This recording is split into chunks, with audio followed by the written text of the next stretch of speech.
What if I told you that right now, at this very moment, you possess everything you need to be irresistible to your man? The truth is that so many women are accidentally pushing away their man without even being aware of what's actually going on. Not that anything's wrong with you or it's your fault, because no one's actually taught you what you need to be doing in order to create a successful relationship and truly understand the male mind. In this video, I'm going to explain to you 6 psychological tricks that tap into the deepest parts of male psychology, areas that most men don't even understand about themselves. Now, these aren't manipulation tactics or playing games or anything like that. They're profound insights that create real, authentic, lasting connections. I've used these exact principles with so many of my clients over the last decade to be able to transform their relationships, not only with their partner, but also create beautiful connections with themselves. And after watching this video, you'll never look at relationships in the same way ever again, both with your partner and also with yourself. Now, the first psychological trick is connecting with your feminine energy. See, just like in electricity, you need a positive and negative charge to create that spark. In relationships, you need that masculine and that feminine energy. If those polarizing energies aren't there in a relationship, then there's not going to be that chemistry. There's not going to be that spark. Effectively, you're just creating a level of friendship. To create something special, there needs to be those polarizing energies. And so why it's important, if you're watching this and you're a woman, there's a good chance that your feminine energy is who you are at the very core of you, which means that you really need to embrace that. A lot of the times in relationships, when we're under stress, we revert to the opposing energy. So you as a woman are probably going to revert to a more masculine energy a lot of the time. So in a relationship, that often results in control or lots of stress, a feeling that you're not able to rely on your husband, so then you're having to take charge and so on. That naturally creates a disconnect with your husband. What happens though, if you're living in that place a lot of the time, it's not allowing you to truly be your best self. We are all at our best when we're living in faith, when we're living in trust, when we're living in flow, and when we can really live more in joy. And I truly believe that women who are feminine at their core, if they're not allowing themselves to connect with that energy, what ends up happening is it only creates more stress, more fear, and more of a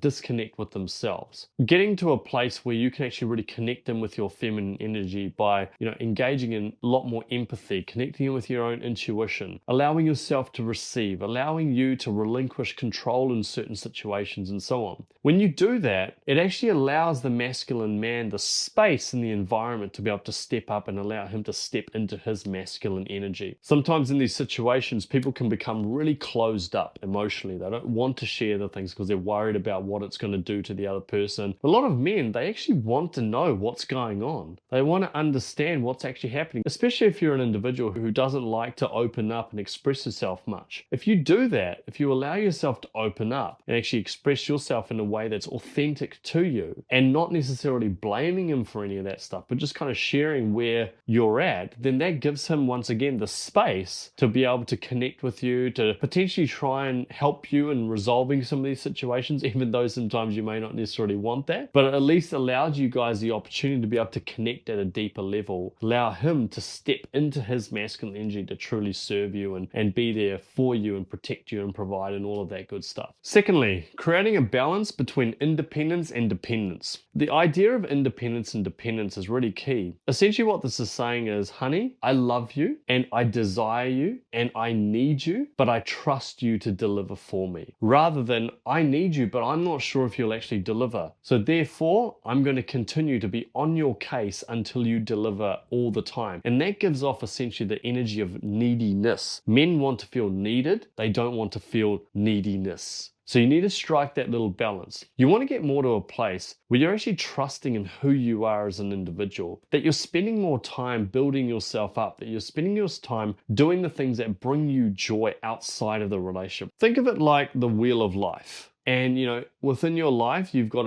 lots of different areas. You may have your career, you may have your spiritual development, or you might have friendships, but then you have your intimate relationship. And that is a part of your life. It's not the whole aspect of your life. And I think a lot of people make the relationship everything. And if you do that, then you're placing way too much pressure on yourself and also on your partner to meet your needs. Make sure you set aside some time just for you. If there are things that you want to be doing, do it. Tell him, honey, listen, I really would love a couple of hours just to myself to go and do some of the things. I'm just feeling a little bit exhausted. Any chance you could take the kids and just look after them for a couple of hours while I go and get a massage or get my nails done or whatever it is. Just give yourself that time and the energy. And what that does is it's indirectly saying to him, hey, I'm actually worthy of spending some time for me. Like, I'm raising my worth as an individual, and he will respect that. You know, when people speak their truth, sometimes it's not necessarily what they want to hear in the moment, but what they do is they respect that individual. And if he respects you, and immediately his perception of you, his appreciation of you, and his levels of admiration skyrocket. And he's going to want to do more things for you. And you're setting the right boundaries. It's a beautiful thing. 3, make your man feel like a hero. How can you do that? Well, there's a few examples that I always think is really important, because at the deepest level, a lot of men want to feel like they are the protector of their family. And so a simple example, I remember one time I was driving and my wife just said to me, "Hun, I feel so safe when I'm in the car with you." It made me feel like I was really playing that role as a protector in the family. And that just came out of nowhere, but it made me feel really wonderful. Another example might be if he's doing something really lovely around the house. Or you might say, look, thank you so much for doing that work around the house. I really, really appreciate it. Or it might be something that he's really knowledgeable about, that you want to learn a little bit more. Whatever it is, whatever topic it is, ask him questions about it. Show that you have an interest in some of those things. Even if it's just a little bit, you don't have to immerse yourself in something that you don't find very enjoyable. But if there are certain areas that you find quite fascinating about, talk about them, ask him questions about it. And if you do that, then once again, it's like elevating his importance as a man and makes him feel like he is your hero, your provider, your protector, and so on. And when that happens, then as his worth increases, you're not only meeting his love languages, but you're also going deeper into meeting the psychological needs that he has at the core of him. The one thing I'll say about this is when you say these things, make sure it's authentic and it's real. You know, make sure you're connecting in, just like in point 1, connecting in with your feminine energy, and let it be authentic and let it come from the heart. Don't just do these things in a very fake way, because if it comes across an insincere or disingenuous way, it's not going to have the same impact. You want to make sure it's actually coming from the heart. And already, fourthly, let him help you. Look, I understand sometimes that, you know, you're probably having a moment, you share some of your feelings and so on to him, and he probably tries to come in there and fix it. And I get how frustrating that is sometimes, because I know, but this highlights the differences in terms of communication between a lot of men and women. Women in the situation will probably want to share these things. They just want to be heard. They just want to be understood. They want the other person to actually feel the kind of pain that they're going through and just be a safe haven and a rock for them. However, because you're watching this video, I think it's important to sometimes reframe this experience and recognize that when he's trying to help you, this is actually a good thing. He wants to try and alleviate that pain for you so you can move past it and be happy and joyful. He wants to make you happy. So if you understand that at the deeper level, then what happens is you can allow him to have some moments where he kind of gets some wins, if you like. You know, if there's something that he wants to help you with, let him help you. And what that does is it just reinforces to him that he's actually a really good listener. You're lifting him up, you're elevating him on that level, but you're expressing to him that on occasions, you know, you have some needs around that. It's important to communicate those things, because otherwise what happens is he doesn't know what's actually going on. He doesn't understand the fact that, look, I'm trying to solve your problems. I'm trying to fix them for you so you don't feel bad, but he doesn't recognize what you actually need in those moments. And when he does it well, just actually reinforce that and tell him thank you and really share with him that you really appreciate the efforts that he's making to do these things and it really means the world to you and so on. Really allow those things to come from the heart, and that's a really magnificent thing when you do that. Fifthly, pick the moment. You know, one of the gifts that so many women have is their ability to connect them with their own intuition. I can't tell you how many times I've heard over the last decade from women where they just say to me, I just had a gut feel about the fact that he might have been cheating on me, or I had a gut feel that he was going through some challenges around this, or something wasn't quite right. Women, in my opinion, generally speaking, have a more of a connection with their heart, which means they have a greater connection with their intuition in general. That is a generalization. I'm not saying it's always the case, but if you can connect them with more with your own intuition, what that does is allows you to begin trusting in what you think needs to happen in the moment. You might recognize that he's just not quite in a place where he wants to, you know, maybe share the things that you want him to share. So that might mean you might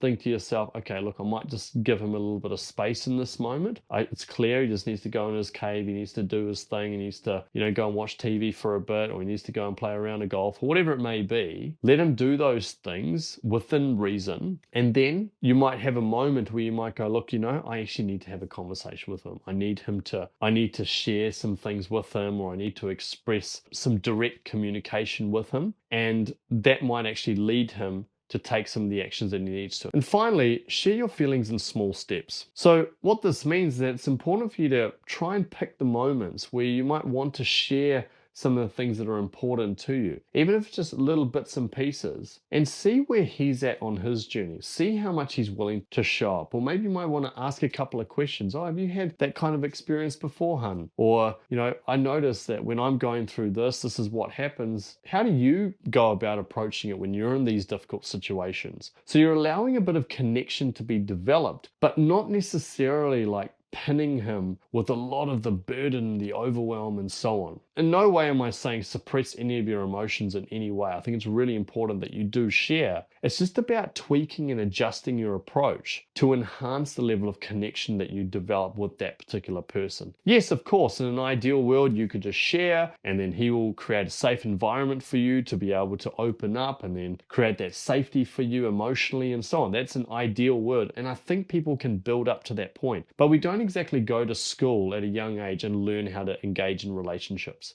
Let's be honest here. So that's why you need to slowly build to that level. There's no point holding resentment or anger towards that person because of the way that they are. You've chosen that individual for a reason. There is a chemistry there. There is a polarity there that allows the spark to exist. So then it's about fine-tuning and shifting each other's approaches to build that relationship in a really special way. Once again, in terms of examples, men need a little bit of time to open up. And I take this approach even with some of my male friends. Certain guys are a little bit reserved, and I know that if I try and, share heaps and get them to try and open up and so on, that's going to make them feel very afraid and feel very unsafe. So it's about slowly, maybe me sharing a little bit, and that inspires them to open up a little bit and so on, and just slowly building on that point. You can't just force someone to open up because it feels very, very scary. And also play the role of asking some questions about various situations. So if he's really good at something and maybe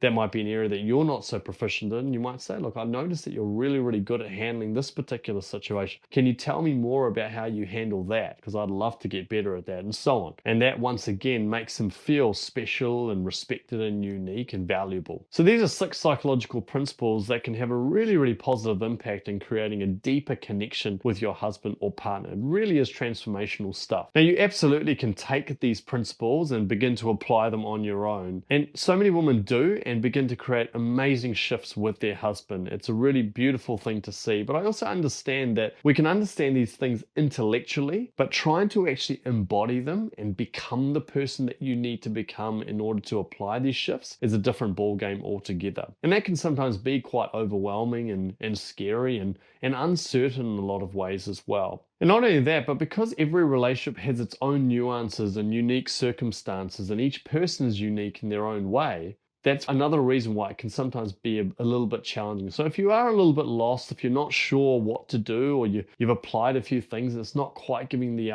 results that you're looking for, then what I recommend you do is just click on that link below, which says book a call with me, and I'll be able to help you personally to start making the shifts that you're actually wanting to experience in your life. I thank you so much for watching this video. If you've liked it, make sure you hit that like button below. If you want to get more videos like this, hit that subscribe button. God bless, and I'll talk to you in the next video.